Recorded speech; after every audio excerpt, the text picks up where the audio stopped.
The fluorescent lights above the diner buzzed like dying wasps, their harsh glare turning everything the color of old grease. I moved between tables with practiced invisibility, my worn sneakers silent against the checkered floor, my body aching in places I'd stopped acknowledging years ago. The smell of burnt coffee and day-old fryer oil had seeped so deep into my skin that I wondered if I'd ever smell clean again. "Refill," grunted the man at table 7, not looking up from his phone. I poured without meeting his eyes. That was the trick. Be present enough to anticipate needs, absent enough that they forgot you were human.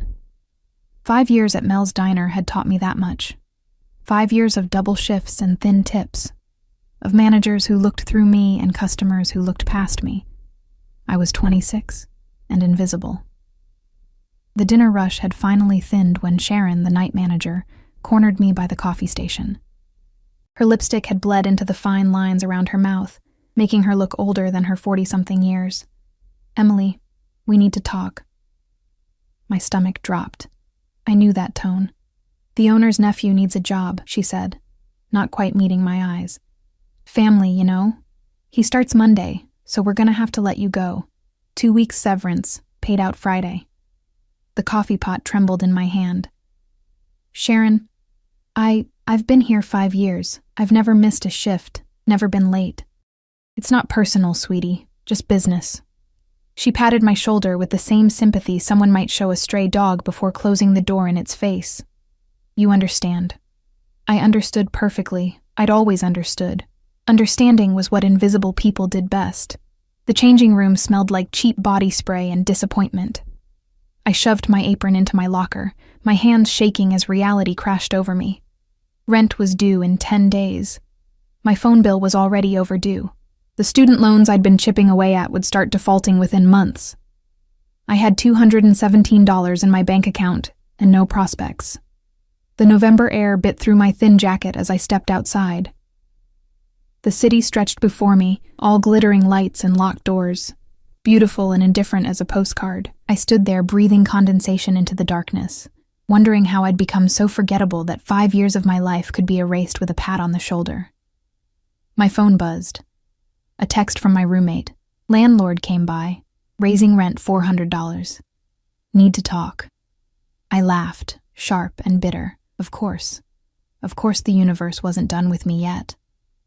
My feet carried me downtown without conscious direction, past the restaurant district where people who mattered ate food I couldn't afford. Through my reflection in darkened windows, I could see what they saw. Mousy brown hair pulled into a perpetual ponytail, clothes that hung loose from skipped meals, eyes that had learned not to expect much, plain, forgettable, disposable. I ended up at Harlow's, an upscale lounge I'd walked past 1,000 times but never entered. The kind of place where the doorman's suit probably cost more than my monthly rent. Tonight, though, something drew me toward its golden glow, maybe desperation. Maybe the reckless energy of having nothing left to lose. The doorman's eyes skated over me with practiced dismissal, but before he could speak, the door opened. A couple emerged in a cloud of expensive perfume and cigar smoke, and I slipped through behind them like a shadow. Inside, the air shifted, thick with wealth and whispered secrets. Crystal chandeliers cast prisms across mahogany walls. The crowd wore their privilege like armor, laughing with the easy confidence of people who'd never worried about rent. A jazz quartet played something low and sultry in the corner, each note worth more than my hourly wage. I shouldn't have been there. My jeans and diner-stained shirt screamed imposter, but I was already inside, and something stubborn had taken root in my chest. For just 10 minutes, I wanted to exist somewhere beautiful, somewhere that didn't smell like failure. The bar stretched along the back wall, all polished brass and infinite bottles of liquor I couldn't name. I approached slowly, hyper-aware of my cheap shoes on the expensive floor, of the bartender's appraising glance that calculated my net worth in seconds. "Just water, please," I said quietly. His eyebrow lifted, but he poured without comment. The glass was heavy, crystal that caught the light like captured stars. I held it like it might dissolve, proof of my unworthiness. That's when I felt it. The shift in the room's energy, like barometric pressure dropping before a storm. Conversations didn't stop exactly, but they hushed, modulated. People's postures changed subtly, shoulders drawing back, spines straightening. I turned, drawn by the collective gravity of attention being paid to something, someone, of consequence. 3 men entered through a private entrance I hadn't noticed. The 2 in front moved like violence barely leashed, their eyes scanning the room with professional paranoia. Dark suits that accommodated shoulder holsters, hands that had broken things. But it was the man between them who stole the oxygen from my lungs. He moved like power incarnate, like gravity bent around him instead of the reverse. His suit was charcoal perfection, so precisely tailored it seemed painted on. Dark hair swept back from a face that could have been carved from marble, sharp cheekbones, a jaw that looked capable of delivering verdicts, but it was his eyes that paralyzed me when they swept the room, dark, calculating, infinite as a starless sky. This was not a man who asked for things. This was a man who took. The crowd parted without him saying a word. The best booth in the house, the one with views of both entrances and no windows at its back, was suddenly, miraculously empty. He slid into it with the fluid grace of a predator settling into position, and one of his guards melted into the shadows while the other stood sentinel 3 feet away, hands folded, watching everything. I realized I'd been staring. Worse, I'd been frozen in place, water glass clutched in my white-knuckled grip, gawking like a tourist who'd never seen wealth before. The bartender appeared at my elbow. "You need to move along," he said quietly. "Now." Now. Something in his voice left no room for negotiation. "Before someone notices you're here." Shame burned hot in my cheeks. Of course. Even in my moment of rebellion, I was being reminded of my place. I set the glass down carefully, turned toward the door, my invisibility cloak settling back around my shoulders where it belonged. That's when it happened. My elbow caught the edge of a passing server's tray. Time slowed, crystalline and cruel, as I watched a bottle of wine, probably worth more than my security deposit, arc through the air in a perfect damning parabola. It shattered against the floor with a sound like breaking promises, red liquid spreading across white marble like accusatory blood.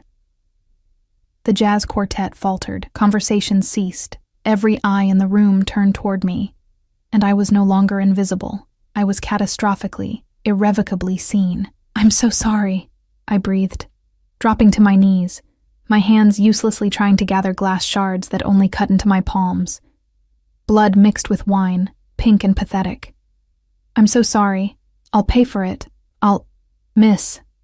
The server's voice was tight with controlled fury. "Don't touch that. Security will escort you out." 2 men materialized, their hands already reaching for my arms, and I knew with absolute certainty that this was it. This was the moment that would define the rest of my downward spiral. They'd press charges. I couldn't afford a lawyer. This would follow me, make me even more unemployable than I already was. But the hands never touched me. "Leave her." The voice came from across the room, quiet as a knife through silk. Not loud. It didn't need to be loud. It was the kind of voice that had never been ignored, that expected immediate obedience and received it.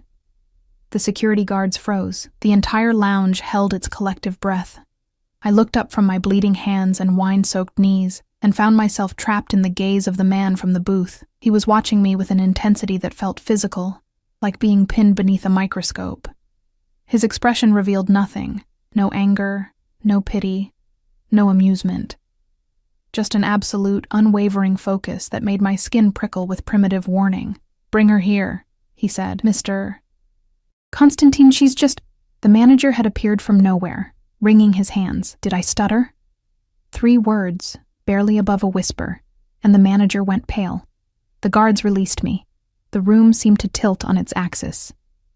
This couldn't be happening. Men like him didn't notice women like me except as obstacles to be removed. Yet his guard was already moving toward me, one massive hand extending in what might have been politeness or threat. With men like that, it was impossible to tell the difference. "Come," he said simply. I looked at the door, looked at my bleeding hands, looked at the wine spreading across expensive marble like my life draining away. And then, because I had no other choice, because saying no to a man who commanded rooms with his silence seemed more dangerous than whatever waited at that booth, I stood on trembling legs, and walked toward my fate. Each step felt like crossing into foreign territory. The crowd parted, but now their attention felt different. Not dismissive, but speculative, calculating. Who was I, that Constantine had called me over? What value did I possess that they'd failed to see? Nothing, I wanted to tell them. I'm nobody. You had it right the first time, but then I was standing before his table, and up close, the danger radiating from him was even more pronounced. He smelled like expensive cologne and something darker underneath, gun oil maybe, or the particular tang of power that came from making people disappear. His guard moved me into the seat across from him with a hand on my shoulder that felt like a promise and a threat. Up close, his face was a study in controlled violence. A small scar bisected his left eyebrow. His knuckles bore the faint white marks of old fights. But his hands, resting on the table between us, were perfectly manicured, his cufflinks platinum and understated. A man who broke bones with the same hands that signed death warrants. "You're bleeding," he observed, his accent carrying the faint musical lilt of Eastern Europe. "Russian, maybe, or Ukrainian." "I'll live," I said, then immediately wanted to take it back. You didn't speak flippantly to men who made managers go pale, but something flickered in his eyes, not quite amusement, something more dangerous than that. "Your name?" It wasn't a question. "Emily. Emily Chen." "Emily." He said it like he was testing the weight of it, seeing how it felt in his mouth. "You work at Mel's Diner on 4th Street. My blood turned to ice water. How did he know that? "Not anymore," I heard myself say. "Got fired 2 hours ago." His head tilted fractionally, the gesture somehow predatory. "And so you came here, to Harlow's, to drink water you couldn't afford and feel sorry for yourself." The cruelty of his accuracy stole my breath. But there was something in his eyes, not pity, but recognition. Like he understood the particular flavor of desperation that drove people to beautiful places they didn't belong. "I should go," I said, starting to rise. "Sit." One word, gentle as a bullet. I sat. He studied me in silence that stretched like taffy, uncomfortable and endless. I could feel his guards watching, could sense the room's attention still fixed on our table like a spotlight I couldn't escape. My hands throbbed where glass had cut them, and somewhere in the back of my mind, I wondered if I was dreaming, if I'd passed out from stress, and this was some fever dream my breaking mind had conjured. "You have a gift," he said finally. I blinked. "What?"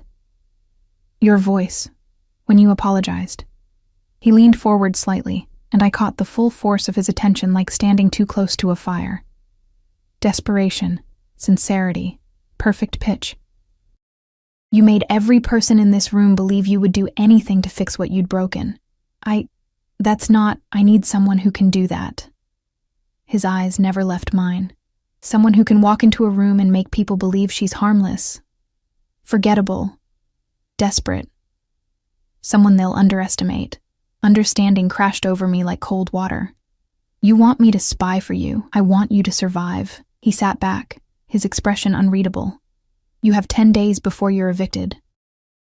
Student loans defaulting. No job, no prospects, no family who will help you." He paused, letting the completeness of his knowledge sink in like a slow poison. "I'm offering you a choice you didn't have an hour ago.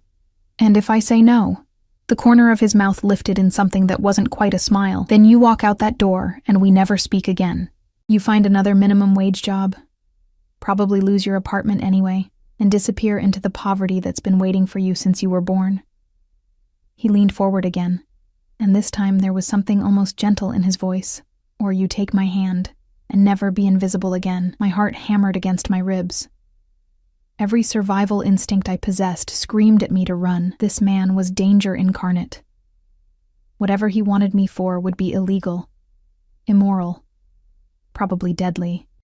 I'd seen enough crime shows to know how this story ended, used up and discarded, or worse. But I looked down at my bleeding hands, thought about the $217 that was all that stood between me and homelessness, about Sharon's pitying smile, and the doorman's dismissive eyes and 5 years of my life erased like they'd never mattered. I thought about being invisible, and then I looked up into Constantine's dark, infinite eyes, and heard myself whisper the words that would change everything. "What do you need me to do?" His smile was slow, satisfied, and absolutely terrifying. "Good girl," he said softly. "Now let me tell you about the man who destroyed my family." The guard drove me home in a black Mercedes that smelled like leather and barely contained violence. Constantine hadn't come. Men like him didn't deliver desperate waitresses to run down apartments in questionable neighborhoods. Instead, he'd given me a burner phone, an address for tomorrow, and instructions delivered in that quiet voice that expected obedience. 9 a.m., don't be late, bring nothing. Now I sat in my cramped bedroom, the burner phone heavy as a grenade on my nightstand, and tried to process what I'd agreed to. The cuts on my palms had stopped bleeding, but they throbbed with each heartbeat, a steady reminder that this wasn't a dream. This was real. I'd made a deal with a man whose last name alone had made the lounge manager go pale. Konstantin Volkov. I'd Googled him the moment I got home. The results were sparse, carefully curated. A few society page mentions: philanthropist, restaurateur, import-export magnate. The kind of legitimate business ventures that looked clean on paper, but the absence of information was more telling than its presence. Nobody worked that hard to appear boring, unless they were hiding something catastrophic. I'd found one photograph, Constantine at a charity gala, devastating in a tuxedo, a blonde socialite on his arm, but it was his eyes that arrested me. Cold and calculating even in formal wear, scanning the crowd like a predator cataloging prey. What had I done? My roommate Jenna knocked softly before opening the door. She worked nights at a hospital, perpetually exhausted, perpetually broke like me. "Em? You okay? I heard you come in." "Fine," I lied. "Just a weird night." She studied me with nurse's eyes that missed nothing. "Your hands are bandaged. Broke a glass at work. Before they fired me." The words tasted bitter. "Shit, Em. I'm sorry." She sat on the edge of my bed, her scrubs rustling. "About the rent increase, too. I've been picking up extra shifts, but—" "Don't worry about it," I heard myself say. "I have something lined up. A job. Good money." Her eyebrows lifted. "Already? What kind of job?" What kind indeed? Administrative work for a businessman. He needs someone who can handle confidential matters. It wasn't technically a lie. Constantine had said he needed someone forgettable to attend meetings, remember conversations, report back what she heard. "My eyes and ears in rooms I can't enter," he'd said. "My ghost at tables where wolves make deals." Jenna squeezed my shoulder. "That's great. Really." I was worried. She stood, yawning. "I need to sleep before my shift, but Em, be careful, okay? If something feels wrong, I will." Another lie, smooth as silk. After she left, I lay in darkness and replayed Constantine's story. He'd kept me at that booth for an hour, his voice low and hypnotic as he painted a picture of betrayal and blood. "Viktor Morozov," he'd said, the name emerging like poison. 5 years ago, he worked for my father. Trusted, valued, family. His jaw had tightened almost imperceptibly. He stole $40 million from our accounts, but worse, he provided information to rivals. Names, locations, schedules. 7 men died because of what he sold. I'd watched his face as he spoke, seeing the carefully controlled rage beneath his marble exterior. "Your father was one of the 7. 3 words, flat and final. Understanding had settled over me then. This wasn't business. This was blood. Victor disappeared, Constantine had continued. Went underground with enough money to buy new identities, new lives. We've spent 5 years looking." His eyes had locked onto mine. 2 months ago, we found him. He's living in Chicago under the name Victor Morrison. Respectable businessman, real estate developer, engaged to a senator's daughter. "And you want me to?" "He's hosting a charity auction next week. Private, exclusive. The kind of event where rich people congratulate themselves for tax-deductible compassion." His lips had curved in something cruel. "He's looking for an assistant, someone to help coordinate his philanthropic ventures, someone harmless and desperate and grateful for the opportunity." The trap had been elegant in its simplicity. I would apply, get hired, gain access to his office, his computer, his secrets, Find evidence of the money he'd stolen, the people he'd destroyed. Become Constantine's weapon, disguised as a harmless girl who'd never mattered to anyone. And when you have what you need, I'd asked, then justice is served, and you walk away with $50,000 and a clean slate. $50,000, enough to pay off my loans, get a real apartment, maybe even go back to school, enough to stop being invisible. I'd looked into his eyes and known, with absolute certainty, that justice in Constantine's world didn't look like courtrooms and due process. It looked like shallow graves and closed caskets. I'm not a killer, I'd said quietly. I'm not asking you to be. He'd leaned back, his expression unreadable. I have people for that. I'm asking you to be what you've always been. Invisible, forgettable, beneath notice. The difference is this time, someone will be watching, someone will see you, and God help me. That had been the hook. Not the money, though I needed it desperately, but the promise that I would matter to someone. That my existence would have weight and purpose beyond carrying coffee to people who didn't see me. Now, lying in darkness, I wondered if that made me irredeemable, if wanting to be seen was justification enough for what I was about to do. The burner phone buzzed. A text from an unknown number. Sleep well, Emily. Tomorrow you become someone new. I didn't sleep. I watched the ceiling and thought about choices and consequences, about invisible girls and the dangerous men who finally noticed them. The address Constantine had given me led to a townhouse in the Gold Coast, the kind of neighborhood where even the air tasted expensive. The guard from last night, I'd learned his name was Dmitri, met me at the door, his face impassive as carved stone. Miss Chen, come. Inside, the townhouse was all dark wood and leather, decorated with the stark minimalism of someone who understood that true wealth didn't need to announce itself. I followed Dmitri through rooms that smelled like coffee and power, my cheap shoes silent on hardwood floors. Constantine waited in what appeared to be a study, standing before floor-to-ceiling windows that overlooked the city. He wore dark slacks and a black shirt, no jacket, the sleeves rolled to his elbows. Even dressed down, he radiated that same dangerous authority. He turned as I entered, and I felt the weight of his attention like a physical thing. Emily, good. You're on time. He gestured to a chair. Sit. We have work to do. The next 3 hours were a crash course in calculated deception. Constantine produced a laptop and pulled up Victor's website, Morrison Development, all glass towers and corporate responsibility statements. Victor himself smiled from the About page, silver-haired and distinguished, wearing respectability like an expensive suit. He's changed, I observed. Had work done. Extensively. Cheek implants, nose job, chin augmentation, different hair color, colored contacts. But underneath, Constantine's finger traced Victor's jaw on the screen. Same man. Same monster. He pulled up the job posting. Executive assistant needed for philanthropic ventures. The requirements were suspiciously vague, the pay surprisingly generous. A trap disguised as opportunity, which was ironic, considering I was walking into a different trap entirely. You'll apply using this resume. Constantine handed me papers. Sarah Mitchell. Recent graduate, eager, naive. You worked in hospitality. True enough. References all check out. You created a whole identity. I create what I need. He studied me, head tilted. We'll need to work on your appearance. You're too forgettable as you are. The words stung, even though they were true. I thought forgettable was the point. Forgettable. Not invisible. Victor needs to notice you enough to hire you, trust you enough to let you close. Then you fade into the background. He circled me slowly, assessing. Better clothes. Your hair down, properly styled.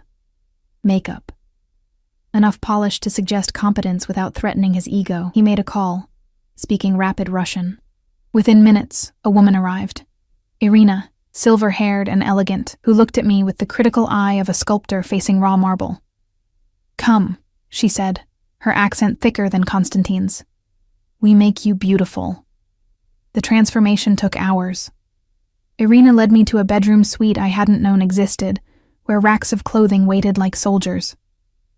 She stripped away my diner-stained identity piece by piece, replacing it with silk and cashmere and perfectly tailored wool. You hide, she said, not unkindly, as she worked. Behind bad clothes, bad posture, no more. Now you stand straight. You look people in eyes. You smile like you have secrets. She taught me how to move differently, shoulders back, chin up, steps that conveyed quiet confidence instead of apologetic invisibility. How to shake hands firmly, make eye contact, speak with the kind of measured assurance that suggested competence. My hair, released from its eternal ponytail, fell in waves past my shoulders. Irina trimmed and shaped it, added subtle highlights that caught the light. Makeup followed, not obvious, but transformative. My eyes, always my best feature, became luminous. My cheekbones appeared from nowhere. The pale, tired waitress disappeared, replaced by someone who looked almost elegant. When she finally let me see myself in the mirror, I didn't recognize the woman staring back. "Better," Constantine said from the doorway, making me jump. How long had he been watching? Much better. He moved into the room, and Irina melted away like smoke. Suddenly we were alone, and the space felt smaller. He circled me slowly, inspecting Irina's work, and I forced myself to stand still under his scrutiny. "Yes," he said finally. "Victor will hire you. You're exactly what men like him want. Pretty enough to look at, professional enough to trust, seemingly harmless enough to ignore." He stopped in front of me, close enough that I could smell his cologne. "Do you understand what you're walking into, Emily? You want me to spy on a dangerous man. I want you to survive in a wolf den without bleeding." His eyes held mine. "Victor isn't just a thief. He's paranoid, violent, and very intelligent. If he suspects you for even a moment, you won't make it out. Then why risk me? Why not send someone trained? Because trained people smell like predators. They carry themselves differently, watch differently. Victor would spot them immediately." He reached out, and I flinched before I could stop myself. His hand froze, then continued its path, adjusting the collar of my new blouse with impersonal precision. "But you're prey. It's written in every instinct you have. He'll never suspect prey of hunting him." The words should have insulted me. Instead, they felt like truth, cold and sharp and impossible to argue. "I need to know something," I said quietly. "When this is over, when you have what you need, will you kill him?" Constantine's expression didn't change. "Does it matter?" "Yes." "Why?" "Because I need to know what I'm really agreeing to. I need to know if I'm helping to execute someone." He studied me for a long moment, and something shifted in his eyes, not softening exactly, but acknowledging. "Victor murdered 7 men. He destroyed families, orphaned children. He's living in luxury built on blood money while my father is in the ground." His voice remained quiet, controlled. "What would you call that, if not an execution already?" "The law." "The law?" Now his smile was sharp as broken glass. "The law is for people with clean money and expensive lawyers. Victor has both. He'll never see the inside of a courtroom, let alone a cell." He stepped closer, and I felt pinned by the intensity of his focus. "I'm offering you a choice, Emily. Help me or walk away. But don't stand here and pretend the world is fair. You know better. You've been invisible your whole life because the world is built by wolves for wolves. Sheep just survive in the margins." He was right. God help me. He was right. $50,000, I said. "And I walk away clean. No connections, no obligations." "Agreed. And I don't pull any triggers. I don't hurt anyone directly." "You're the scout, not the soldier." He extended his hand. "Do we have a deal?" I looked at his hand. Elegant, dangerous, offering me a devil's bargain wrapped in necessity. I thought about my empty bank account, my vanished job, 5 years of invisibility. I thought about Victor's smile on that website, about stolen money and murdered men. I thought about being seen. I placed my hand in his, and his fingers closed around mine like a verdict. "Then let's begin," Constantine said softly. "Tomorrow, you apply for the job. In 1 week, you'll be inside his operation. And in 1 month, Victor Morozov will pay for everything he's taken. He didn't release my hand immediately. Instead, he turned it over, examining the bandages on my palms from last night's broken glass. "These will scar," he observed. "I know." "Good." His thumb brushed over the bandage with surprising gentleness. Scars remind us that we survived, that we're stronger than whatever tried to break us. Then he released me and stepped back, the moment of unexpected intimacy evaporating like it had never existed. "Dimitri will take you home. Study Victor's file tonight, every detail. Tomorrow you become Sarah Mitchell and Emily Chen." He paused at the doorway. "She disappears until this is finished. No contact with anyone who knew her. Complete isolation. For how long?" "However long it takes." His eyes met mine one final time. "Welcome to my world, Emily. Try not to drown." After he left, I stood in that expensive bedroom wearing clothes that cost more than I used to make in a month, and wondered if I'd just made the best or worst decision of my life. The reflection in the mirror looked like a stranger.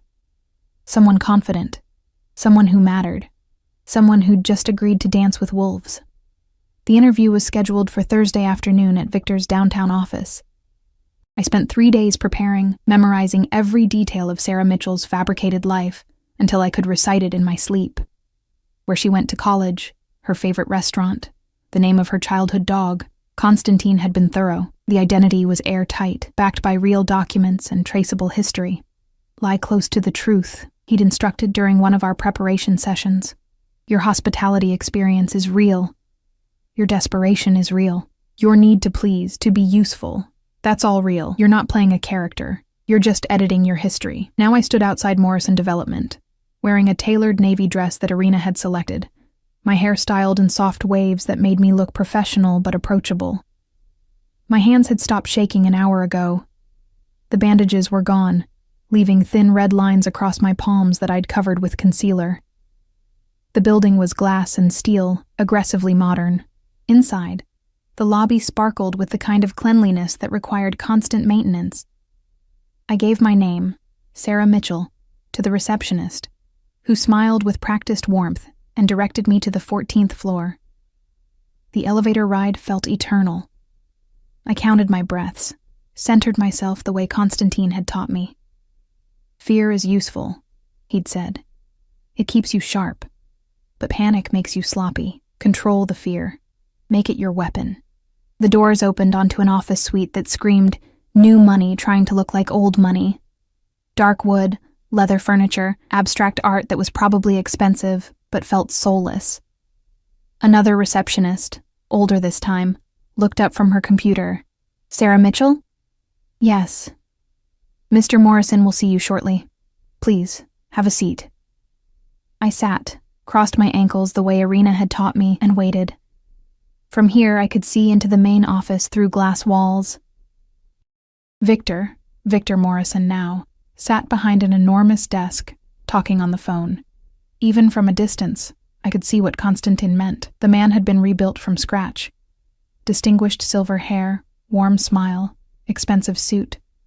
He looked like someone's beloved grandfather, not a murderer who'd stolen $40 million. The man who'd killed Constantine's father. My stomach twisted, but I kept my face neutral. "Prey," I reminded myself. "Your prey. Harmless and grateful and beneath notice." "Miss Mitchell?" The older receptionist, her nameplate said Margaret, stood. "Mr. Morrison will see you now." I followed her into the office, and Victor rose with the kind of practiced charm that came from years of manipulation. Up close I could see the subtle signs of surgery.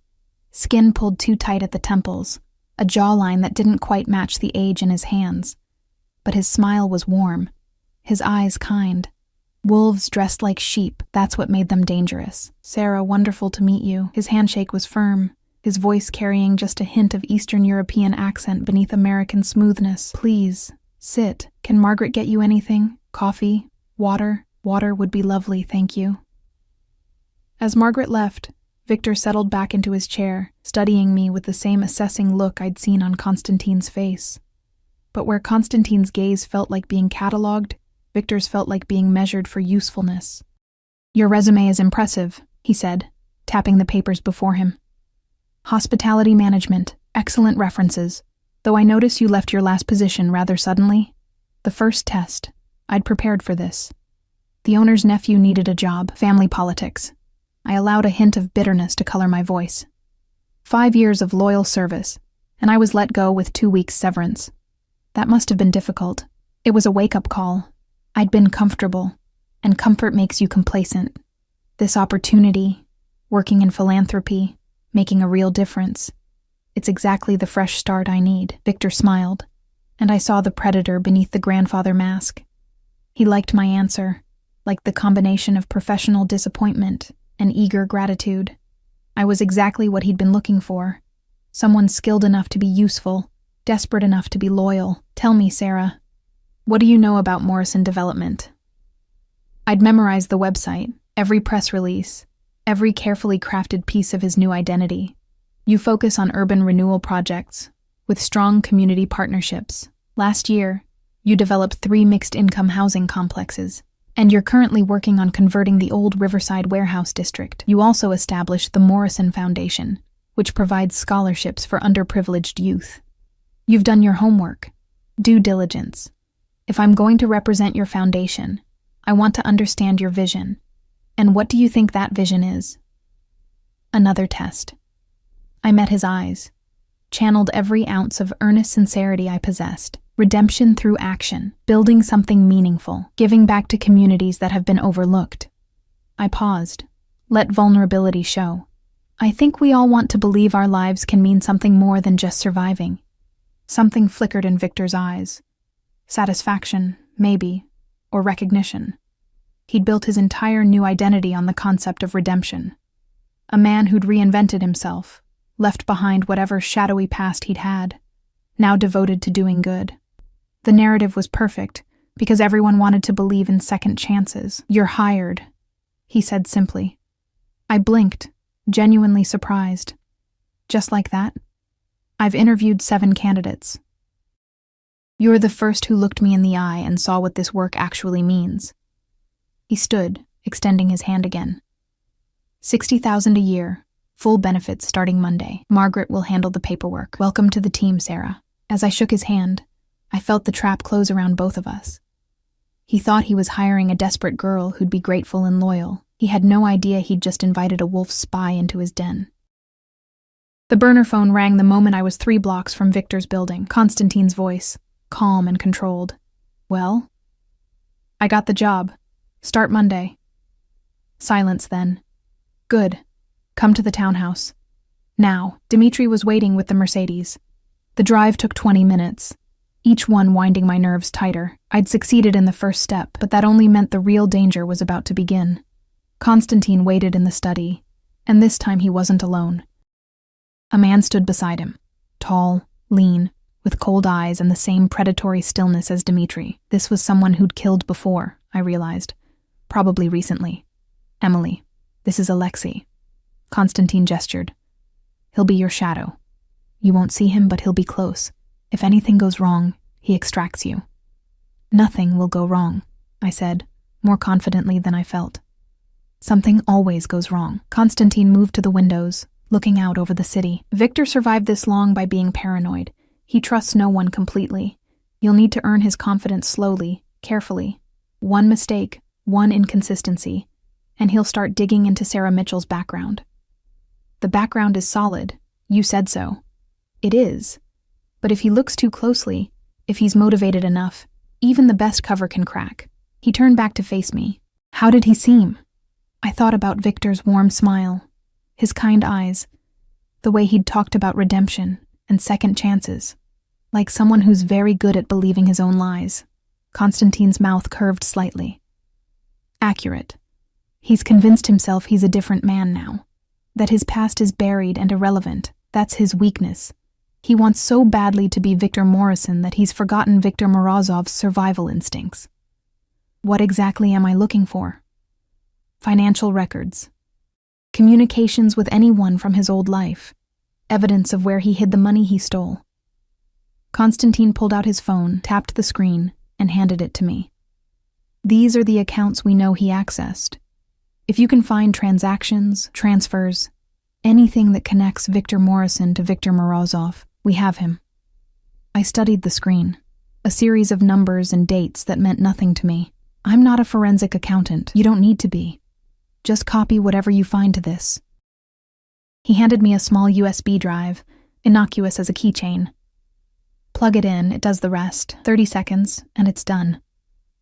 The drive felt heavy in my palm, and if I get caught, you won't. But something in his eyes said otherwise. Alexei will be monitoring. If there's trouble, he'll create a distraction. You run and leave you without your evidence? I'd rather lose evidence than lose you. The words hung in the air between us. I looked up, found him watching me with an intensity that made my pulse quicken. Not attraction exactly, though God help me, he was devastating to look at, but something else. Something that felt like ownership. Why? I asked quietly. Why do you care if something happens to me? I'm just a tool, useful until I'm not. He moved closer, and I resisted the urge to step back. You're useful because you're honest, because 5 years of being invisible didn't make you cruel or hard. Because when you looked at Victor, you saw through his mask immediately. He stopped inches away, close enough that I could smell his cologne. Most people see what they want to see. You see what's real. That's rare. That's valuable. That's not an answer. It's the only one you're getting. He stepped back. The moment breaking. You start Monday, 4 days. Memorize the account numbers. Practice your cover story. Sleep as much as you can. Once you're inside, we go dark. No contact unless absolutely necessary. Victor will be watching you closely the first few weeks, learning your patterns. You can't give him any reason to doubt. The next 4 days passed in a strange fugue state. I moved back to my apartment, but it felt like visiting someone else's life. Jenna was working constantly, barely home. I'd told her the administrative job had fallen through, but I'd found something better. Executive assistant to a philanthropist. She'd been happy for me, too tired to ask questions. I spent my time studying Victor's files, memorizing the details of his new life. Constantine had compiled an impressive dossier. Every public appearance, every business deal, every person in Victor's orbit. I learned about his fiancée, Senator Whitmore's daughter Caroline, blonde and beautiful and from old money. I learned about his business partners, his competitors, his schedule. But more than that, I learned about Victor Morozov, the man he'd been before the surgery, before the new name. Constantine had photos, grainy surveillance shots showing a harder face, crueler eyes. Victor at 25, already rising in the Volkov organization. Victor at 30, Constantine's father's right hand. Victor at 32, days before he stole $40 million and vanished. He was like a son to my father, Constantine had said, his voice empty of emotion. My father trusted him with everything. Secrets, money, family. And Victor sold it all. I studied the photos until I could see past Victor's reconstructed face to the monster underneath. Until I understood why Constantine's eyes went cold and distant when he said the name. This wasn't just business. This was betrayal of the deepest kind. Sunday night, I stood in my bedroom laying out my clothes for tomorrow. First day at Morrison Development. First day inside the Wolf's Den. The burner phone buzzed. A text from an unknown number. Remember, your prey. Let him think he's the predator. And Emily? Don't trust anything he says. Victor is a world-class liar, I typed back. So are you. The response came immediately. Yes. But I don't lie to you. I stared at those words for a long time, wondering if they were true. Wondering if anything about this was true. Or if I was just another pawn in a game between two predators. But in the morning, I dressed in Sarah Mitchell's clothes, styled my hair the way Irina had taught me, and became someone new, someone useful, someone seen. Even if the eyes watching me belonged to wolves. Morrison Development's office was already buzzing when I arrived Monday morning. Margaret greeted me warmly, walking me through a maze of cubicles to a small office near Victor's. You'll be working closely with Mr. Morrison, she explained. Managing his schedule, coordinating foundation events, handling correspondence. He prefers a hands-on approach with his assistant. My office was modest, but professional. Glass walls that let me see Victor's space, a desk with a new computer, supplies neatly organized. Margaret spent 2 hours walking me through systems and protocols, introducing me to other staff members whose names I committed to memory. Everyone seemed genuinely nice, committed to the work. Normal people doing normal jobs, completely unaware their boss was a murderer. Victor appeared just before lunch, looking distinguished in a charcoal suit. "Sarah, settling in?" "Yes, thank you. Margaret's been incredibly helpful." "Excellent. I have a lunch meeting, but when I return, let's discuss the scholarship gala. It's in 3 weeks, and I'll need you to take point on final arrangements." He smiled that warm, grandfatherly smile. "I have a feeling you're going to be invaluable." After he left, I sat at my desk and breathed. The first day was about establishing presence, learning routines, becoming part of the landscape. Victor needed to get used to seeing me here, trusting that I belonged. The office itself was an open floor plan, deliberately transparent, I realized. Hard to have private conversations when everyone could see everyone else. Victor's office had glass walls on 3 sides. Only his private bathroom and a small conference room offered any privacy. That would be a problem. I spent the afternoon organizing files, familiarizing myself with donor lists and event schedules. On the surface, everything looked legitimate. Morrison Development really did build housing for low-income families. The foundation really did provide scholarships. Victor had built an empire of good works, each one another brick in the wall that separated him from his past. But somewhere in this building was evidence of that past. Account numbers, communications, something that connected Victor Morrison to Victor Morozov, something that would bring Konstantin's vengeance down on his head. I just had to find it without dying in the process. At 5 p.m., Victor stopped by my desk. "First day surviving?" "More than surviving. I love it already." "Good. Tomorrow we'll dive deeper into the gala planning. For tonight, go home. Rest. You've earned it." He hesitated, then added, "Sarah, I'm glad you're here. I think you're exactly what this organization needs." As I watched him walk away, I wondered if he said the same thing to everyone he was about to destroy. Outside, dusk was falling. I walked 3 blocks before the black Mercedes appeared, Dmitri at the wheel. He didn't speak, just drove me to the townhouse where Konstantin waited. "Tell me everything," he said the moment I entered. So I did. Every detail, every conversation, every observation about the office layout and security. Konstantin listened with absolute focus, occasionally asking questions, his mind clearly cataloging everything for future use. "You did well," he said finally. Victor trusts easily in the beginning. It's later, when he starts to care, that he becomes dangerous. When he starts to care, Victor bonds with his assistants, treats them like family. It's part of his redemption fantasy, surrounding himself with people he can trust, can protect. He'll start confiding in you, sharing his worries, asking your opinion. Konstantin's eyes met mine. That's when you'll have access, when he thinks of you as an ally, not an employee. How long? 2, maybe 3 weeks, then we make our move. He stood, poured 2 glasses of whiskey from a crystal decanter and handed me one. "To the first day of your new life." I took the glass, our fingers brushing. "You mean Sarah Mitchell's life?" "No," his gaze held mine. "I mean Emily Chen's, the woman who finally stopped being invisible." We drank, and I tasted smoke and peat and the particular flavor of deals made with devils. Outside the windows, the city glittered like broken glass, beautiful and sharp and full of hidden edges. 2 weeks passed in a careful dance of deception. I became Sarah Mitchell so thoroughly that Emily Chen felt like a distant memory, a ghost I'd left behind. Every morning, I arrived at Morrison Development by 8:30, coffee in hand, smile ready.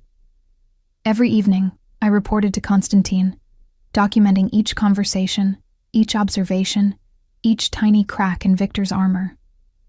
And there were cracks. Victor was exactly as Konstantin had predicted. Warm, paternal, gradually drawing me into his confidence. He started asking my opinion on donor strategies, trusting me with passwords to scheduling systems, leaving me alone in his office while he took calls. The scholarship gala was in 1 week, and I'd coordinated every detail, proving myself indispensable. "You're a godsend, Sarah," he'd said that morning, genuine warmth in his voice. I don't know how I managed before you arrived. The words had twisted something in my chest.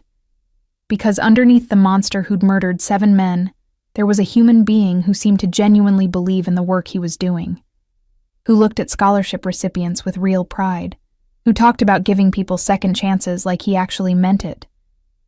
It made hating him complicated. "You're getting soft," Constantine observed that evening.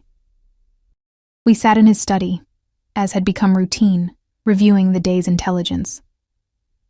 "I can see it in your face when you talk about him." "I'm not soft. I'm just saying he's not entirely evil." Constantine's voice went cold. "He murdered my father, Emily. Shot him in the chest and left him bleeding on a warehouse floor. Is that not evil enough for you?" I flinched at the razor edge in his tone. "I'm just reporting what I see." "Then see better." He stood abruptly, pacing to the windows. The city lights reflected in the glass, turning him into a silhouette. "Victor is a performance artist. Every kind word, every generous gesture is part of his masterpiece, the reinvention of Victor Morozov into Victor Morrison. Don't confuse the art for the artist." "I'm not confused. I know what he is. Do you?" He turned, and his eyes held something dangerous, "because you're starting to sound like someone who might warn him, who might give him a chance to run." The accusation stung like a slap. "I'm risking my life for your revenge. Don't question my commitment. It's not revenge. It's justice." He moved closer, and I forced myself not to retreat. "There's a difference." "Is there? Because from where I'm standing, they look identical." We stared at each other, tension crackling between us like static electricity. Then Constantine's phone buzzed, shattering the moment. He glanced at the screen, his expression hardening. "Victor's having a private meeting tomorrow night, after hours in his office. Just him and someone named Petrov." My stomach dropped. "Petrov? Are you sure?" Alexei picked it up on the surveillance. "Why?" "Because Petrov is Victor's accountant, the one who handles his personal finances, separate from the business." I'd seen the name in Victor's private contacts, flagged it as potentially significant. If they're meeting after hours, then they're discussing something they don't want on record. Constantine's eyes gleamed. "This is it, Emily. This is your chance.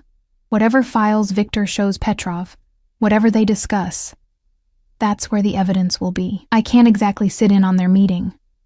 "No, but you can stay late. Say you're catching up on gala preparations." Victor's office has a conference room attached. The only room with solid walls, remember? If he takes Petrov there, you won't hear anything. But his computer will be unattended. He pulled out the USB drive I'd been carrying for 2 weeks. 30 seconds. That's all you need. My hands went cold. If he comes back, he won't. The conference room door doesn't have a window. Once they're inside, they're committed to privacy. You'll have time.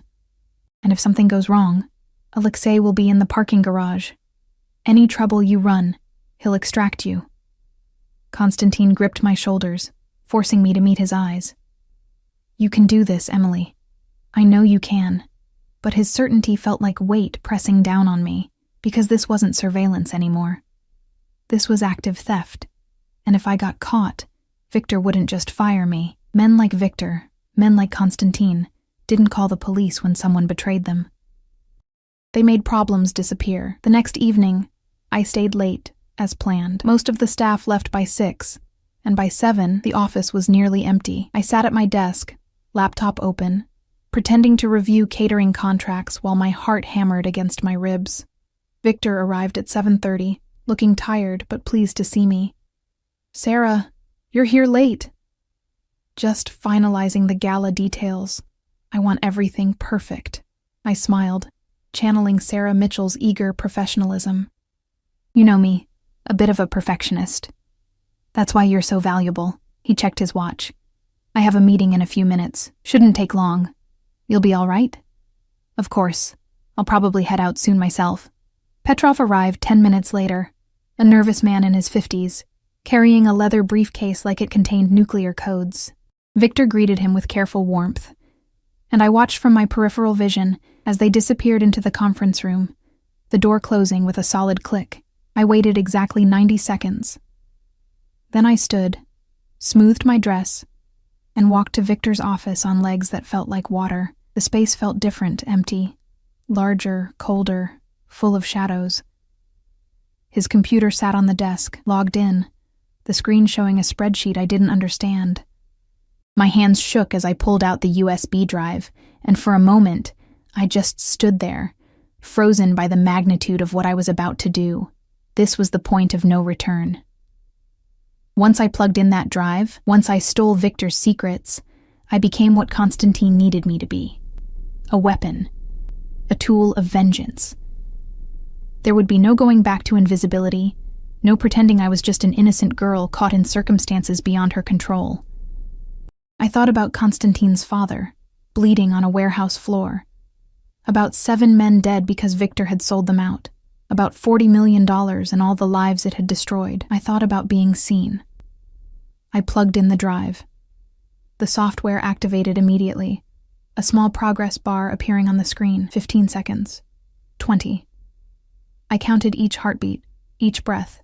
My eyes locked on that conference room door. 25 seconds. The bar crept toward completion with agonizing slowness. 30 seconds. The drive beeped softly. Done. I yanked it out, shoved it in my pocket, and turned toward my desk. The conference room door opened. Time crystallized. Victor stood in the doorway, looking directly at me, his expression unreadable. Behind him I could see Petrov gathering papers. Victor's eyes flicked to his computer, then back to me. Sarah. His voice was carefully neutral. I thought you'd left. Just grabbing my phone. I held it up, hoping he couldn't see my hands trembling, left it charging at my desk. I see. He studied me for a long moment, and I felt his suspicion like a physical weight. Then he smiled, but it didn't reach his eyes. Drive safe. It's late. You too, Mr. Morrison. Have a good evening. I walked out of that office with measured steps, fighting every instinct that screamed at me to run, through the empty cubicles, to the elevator, down to the parking garage where Dmitri waited in the Mercedes, engine already running. I climbed in, and he drove. Neither of us spoke. We didn't need to. He'd been watching the surveillance feed. He knew how close that had been. Constantine was waiting at the townhouse, Alexei beside him. The moment I walked in, Constantine knew. He saw you. He saw me leaving his office. I don't know if he suspects anything. Give me the drive. I handed it over with shaking hands. Constantine plugged it into his laptop, and we waited while the software unpacked its stolen payload. Files began appearing on the screen, spreadsheets, bank statements, encrypted documents. Constantine's eyes moved rapidly across the data, and slowly his expression changed. This is it, he breathed. Transactions going back 6 years. Accounts in the Caymans, Switzerland, Singapore. And look. He pulled up a scanned document, old and faded. Transfer authorization, $40 million. Signed by Victor, dated 3 days before my father died. The evidence was damning, conclusive. Victor Morozov was Victor Morrison, and every dollar he'd built his new life on was stained with blood. So what happens now? I asked. Constantine saved the files. Back them up, his movements precise. Now we wait. If Victor suspects you, he'll move. We'll see it in his behavior, his communications. If he doesn't, he looked up, his eyes dark. Then in 6 days, at the gala, we end this. The gala? With 300 people there? With 300 witnesses to Victor's generosity and redemption? Where better to reveal the monster beneath? His smile was cold. I've arranged for federal investigators to attend. Once they see this evidence, Victor won't be able to run fast enough. And when he tries... He didn't finish, but he didn't need to. Constantine's people would be waiting. You should stay here tonight, he said. It's not safe for you to go home. Victor doesn't know where Sarah Mitchell lives. No, but if he looks, he'll find that address is fake. He'll start asking questions. Better you're here, where I can protect you. The word hung between us, protect. Like I was something valuable, something worth keeping safe. Irina appeared with food I couldn't eat, and showed me to a bedroom I'd never seen, elegant, feminine, with clothes already hanging in the closet in my size. As if Constantine had known I'd end up here. As if he'd planned for this from the beginning.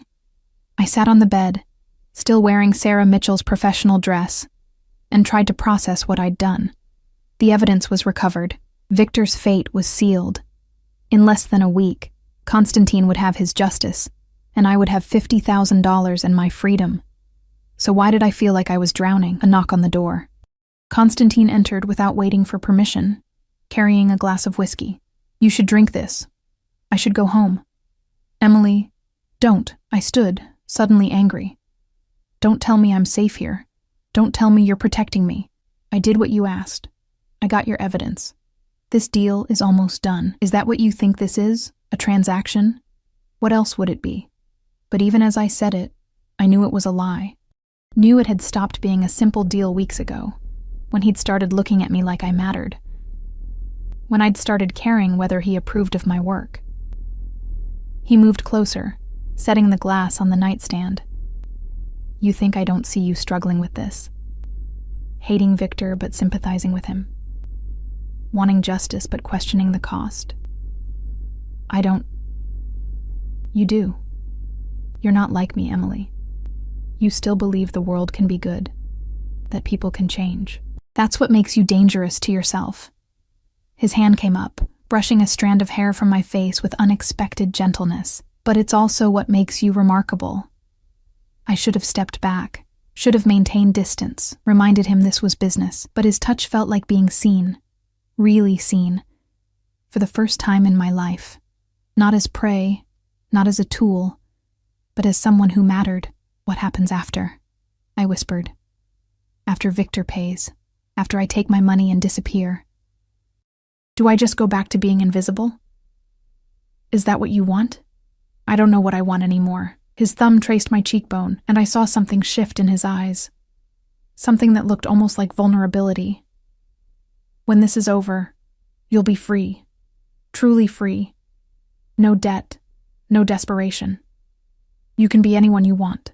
And if I don't know who that is, then I'll help you figure it out. He leaned closer, and I could smell his cologne, feel the heat radiating from his body. You're not invisible anymore, Emily. You'll never be invisible again. The kiss, when it came, felt inevitable, like gravity finally winning.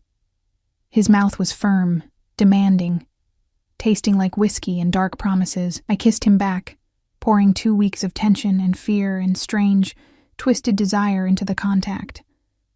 His hand slid into my hair, tilting my head back, deepening the kiss until I was drowning in sensation. When he finally pulled back, we were both breathing hard. His forehead rested against mine. And for a moment, he was just a man, not a monster in expensive clothes. This complicates things, I breathed. Yes. He didn't sound sorry. Victor saw me in his office. He might be suspicious. I know. If he is, if he runs, then we adapt. That's what predators do. His lips brushed my jaw, sending shivers down my spine. But Emily, if Victor threatens you, if he even looks at you wrong, I will burn his world to ashes and salt the earth where it stood. Do you understand? I understood. Understood that I'd become something precious to him, something worth protecting, and that terrified me more than any of Victor's potential suspicions. Because men like Constantine didn't protect things. They possessed them. I need to sleep, I said, pulling away. Tomorrow I have to face Victor and pretend nothing's changed. Can you do that? I thought about 5 years of being invisible. 5 years of pretending I didn't exist. Yes, I can do that. He studied me for a long moment, then nodded. Sleep. I'll be down the hall if you need me. After he left, I sat on the bed and touched my lips where he'd kissed me. This was supposed to be simple. Help Constantine. Get paid. Walk away. But nothing about this was simple anymore. I'd fallen into bed with a wolf, and the terrifying part was how much I'd wanted to. The next morning, I returned to Morrison Development, wearing fresh clothes from Irina's mysterious wardrobe and a mask of professional calm. Victor was already in his office when I arrived, and his eyes tracked me as I settled at my desk. Sarah. Good morning. Good morning, Mr. Morrison. Late night last night. I hope the drive home was safe. Perfectly safe, thank you. I met his eyes, channeling every ounce of innocent sincerity I possessed. Did your meeting go well? Very well. But something in his expression had changed. a calculation that hadn't been there before. Actually, I wanted to discuss something with you. Do you have a moment? My blood went cold, but I smiled. Of course. He gestured me into his office, closed the door, the first time he'd ever done that, and indicated I should sit. The chair felt like an electric chair. Victor settled across from me, his posture relaxed, his eyes sharp. You've been with us almost 3 weeks now, he said. And you've been exceptional, truly. The gala is going to be flawless because of your work. Thank you. That means a lot. Which is why I'm confused. He leaned forward slightly. I had an interesting call this morning, from my security company. Apparently there was unusual activity on my computer last night. Files accessed, data transferred to an external device. Around the time you were here, the room tilted. I forced myself to breathe, to think. I don't understand. I wasn't anywhere near your computer. No? Because the timestamp says 8:47 p.m., and the security cameras show you in my office at 8:46. He knew. God help me. He knew. I was getting my phone, I said, hearing the tremor in my voice and hating it. From my desk. I didn't touch your computer. Victor studied me, and I saw the exact moment his suspicion crystallized into certainty. Saw the warm grandfather mask slip, revealing the predator beneath. Who sent you, Sarah? His voice went soft, dangerous. Or should I call you by your real name? The world narrowed to Victor's cold eyes and the sound of my heart hammering. Every instinct screamed at me to run, but I was trapped. His office door closed, his body blocking the exit, and somewhere in this building, probably his guards already moving into position. I don't know what you're talking about, I said, but my voice shook. Don't insult me. Victor stood slowly, and suddenly the distinguished philanthropist disappeared entirely. This was Viktor Morozov, the man who'd betrayed an entire organization, who'd killed 7 men to cover his tracks. I've survived this long by trusting my instincts, and every instinct I have is screaming that you're not who you claim to be. My mind raced. The panic button. Konstantin had given me a panic button, sewn into the lining of my jacket. One press, and Alexei would come. But Victor was between me and the door, and I'd never reach it in time. Sarah Mitchell, Victor continued, pulling out his phone. Recent graduate, excellent references, except I had someone dig deeper this morning. Your references? All traceable to shell companies. Your university records? Perfect. But only going back 5 years, like someone created them retroactively. He showed me the screen, photos of me. Not as Sarah, but as Emily. At Mel's diner, serving coffee, invisible and anonymous. Emily Chen, fired from a diner 3 weeks ago, disappeared the same night. And then Sarah Mitchell appeared, with a resume perfectly tailored to what I needed. Ice flooded my veins. Victor. So I'll ask you again. He moved closer, and I saw the monster Konstantin had described. Who sent you? What do they want? My hand found the panic button through the fabric of my jacket. I pressed it once, hard, praying Alexei was monitoring. I needed a job, I said, buying time. I lied on my resume because I was desperate. That's all. I'm not. Don't. His hand shot out, gripping my wrist hard enough to bruise. I know a spy when I see one. The question is whether you're law enforcement or something worse. The door burst open, but it wasn't Alexei. It was Dmitri, Konstantin's guard, moving with lethal grace. Victor barely had time to turn before Dmitri's fist connected with his jaw, sending him sprawling. 2 of Victor's security rushed in, and suddenly the office exploded into violence. Run! Dmitri shouted at me. I ran. Through the office, past shocked staff members, toward the stairwell because the elevators would be too slow. Behind me, I heard shouting, the sounds of fighting. My heels caught on the stairs and I kicked them off, taking the steps 2 at a time in bare feet, 14 floors between me and escape. 8 floors down, heavy footsteps echoed above me. Victor's men, pursuing. I pushed harder, lungs burning, muscles screaming. 4 floors. 2. The lobby doors burst open and I stumbled through, nearly colliding with Margaret, who screamed.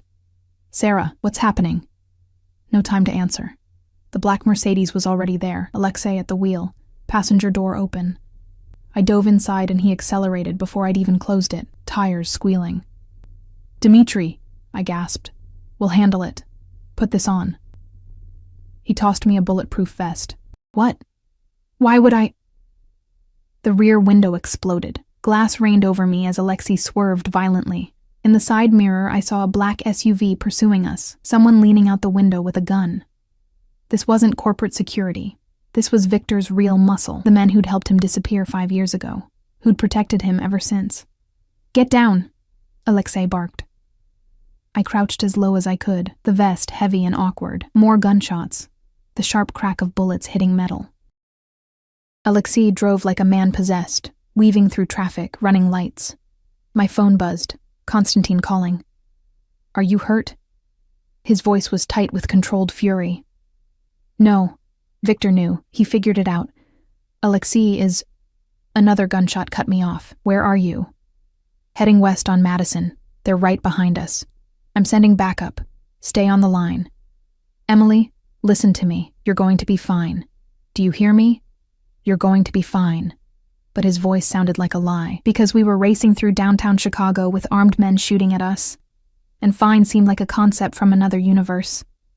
Alexei made a sharp turn into an underground parking garage, killed the lights, and accelerated into the darkness. The SUV followed, but Alexei knew every inch of this city. He navigated through tight spaces, between concrete pillars, emerged on a different street entirely. "Lost them," he said grimly. "For now." 20 minutes of evasive driving later, we pulled into a warehouse district I didn't recognize. The building looked abandoned, but when Alexei punched in a code, a garage door rolled open, revealing a sophisticated operations center inside. Armed men materialized from shadows, and there, in the center of it all, stood Konstantin. He reached my door before I could open it, pulled me out, and before I could speak, he was checking me for injuries with hands that shook almost imperceptibly. "You're bleeding." "Glass. It's nothing. It's not nothing." His voice cracked slightly. "Victor tried to kill you. He tried to question me. His men tried to kill me. There's a difference. Not to me." He cupped my face, and I saw something raw in his eyes, fear. "If anything had happened to you, but it didn't. I'm here. I'm alive." I grabbed his wrists, grounding both of us. "Konstantin, Victor knows. The gala, your plan. It's all compromised." "I know." He pulled back, his mask of control sliding back into place. Dmitri called. He got out, but Victor's already moving, pulling money, burning evidence, preparing to run. His jaw tightened. We have maybe 12 hours before he disappears again. 12 hours? That's not enough time to... It has to be. He turned to the men assembled. Locations? One of them, a woman with severe features and tactical gear, pulled up a screen. "He's got 3 potential exits: private airfield in Gary, Indiana, boat slip in Michigan, and a safe house in Milwaukee. We're monitoring all 3. He'll split his resources," Konstantin said. "Decoys at 2 locations, real escape at the 3rd. He's done this before. So how do we know which one is real?" I asked. Everyone looked at me. Then Konstantin smiled, slow and dangerous, "Because you're going to tell us." 1 hour later, I sat in a bare room with only a phone and a script Konstantin had written. My hands trembled as I dialed Victor's number, the private one he'd given me for emergencies. He answered on the second ring. "Emily." Hearing my real name from his lips sent chills down my spine. "Mr. Morrison. I'm sorry. I'm so sorry. I didn't want to save it." "Where are you?" "A motel on the south side. They let me go. Said I was more trouble than I was worth." I let my voice crack convincingly. "I don't know what to do. They're going to kill me. Victor, please, you have to help me." Silence. I could almost hear him calculating, weighing whether this was a trap. "Who sent you?" "I don't know his real name. Russian guy. Scary as hell. He said you stole from his family. He made me spy on you. Said he'd kill me if I didn't. Volkov." The name emerged like a curse. "Konstantin Volkov. I think that was it, yes. Please, I'm not part of this. I was just desperate. And he offered money, and I didn't think..." "Where's this motel?" I gave him the address. A real motel where Konstantin's people had secured a room. I can give you information. Everything I know about Volkov's operation. His location, his men, everything. Just promise you'll protect me. Another pause. Stay there. I'm sending someone. Don't leave that room. Understand? Thank you. Thank you so much. I hung up, looked at Konstantin through the one-way glass. He nodded. The bait was set. He'll send scouts first, he said, entering the room, to verify you're really there, really alone.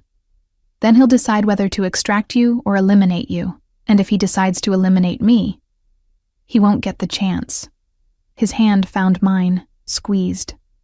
This ends tonight, Emily, one way or another. The motel room was exactly as depressing as expected. Stained carpet, flickering TV, the smell of desperation and cheap air freshener. I sat on the bed in jeans and a hoodie, looking every inch the terrified girl I was pretending to be. Konstantin's people had wired the room with cameras and microphones. Alexei was in the room next door, Dmitri across the hall, 6 more men positioned around the perimeter. I wasn't actually bait. I was the trap's trigger. 2 hours crawled by. Then a knock, soft, almost gentle. Sarah? It's me. Open up. Victor's voice. He'd come himself. I opened the door, and there he stood. No guards, no security, just Victor in casual clothes, looking grandfatherly and concerned. For a moment I almost believed it.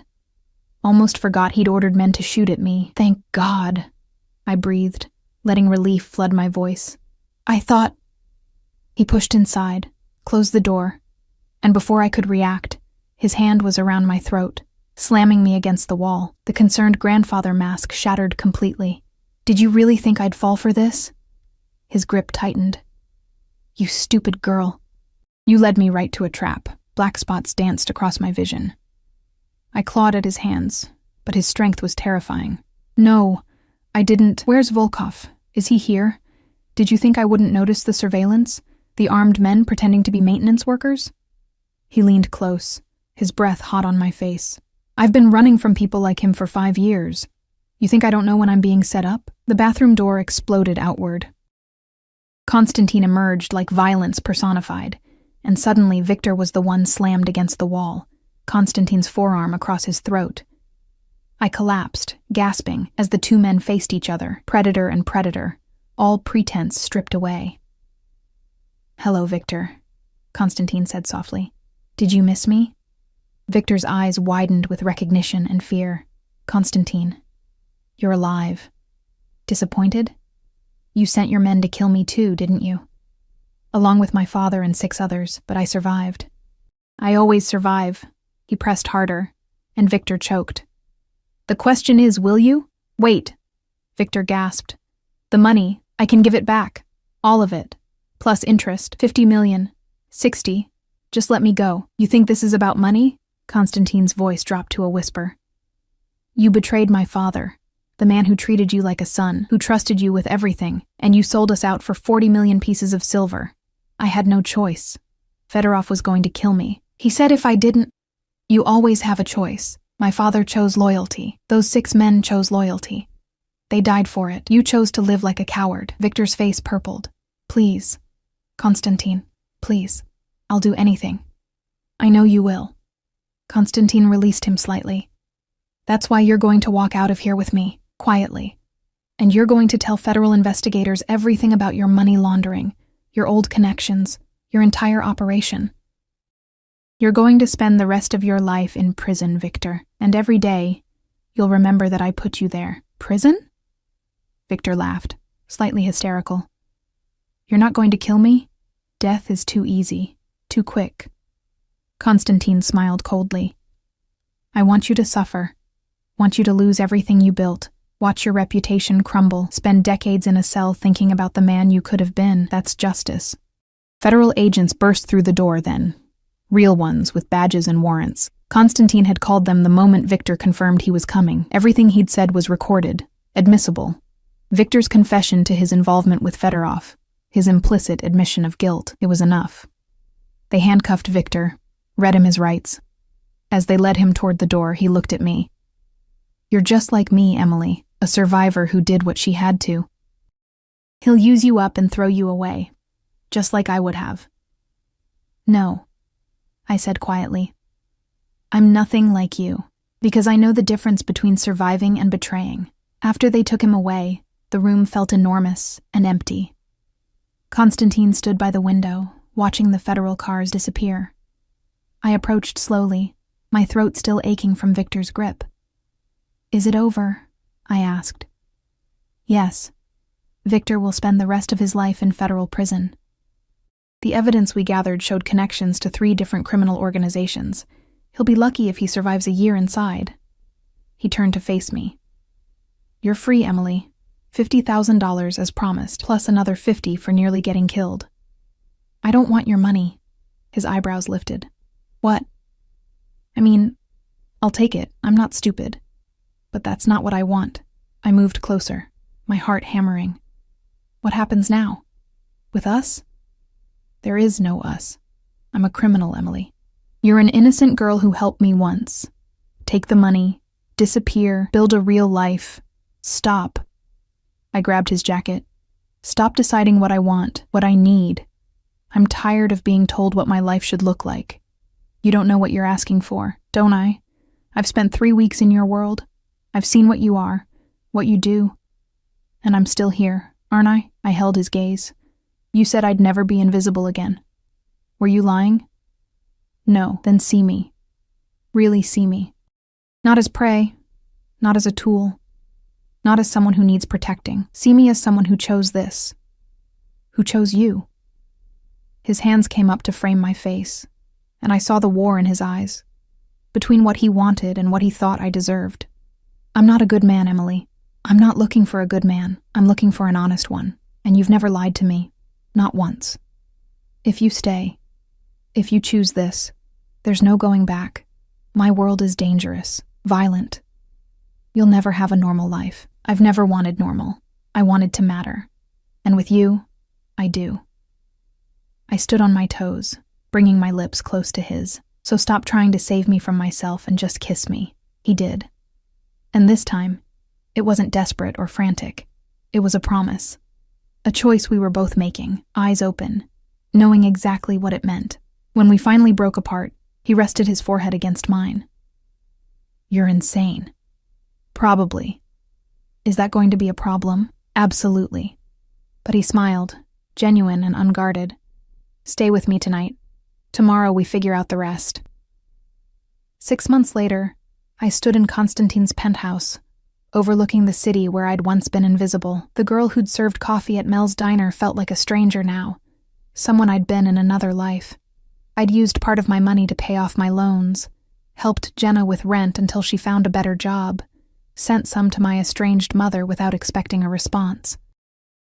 The rest sat in an account, insurance against a future I was no longer sure I wanted, because I'd found something more valuable than money or safety or normalcy. I'd found purpose. Constantine's organization wasn't just about revenge and violence. There were legitimate businesses, investments, people who depended on him for their livelihoods. And somehow, improbably, I'd found my place in it. Not as arm candy or a kept woman, but as someone useful. Someone who could read people, spot deceptions, navigate social situations with the same invisibility that had once been my curse.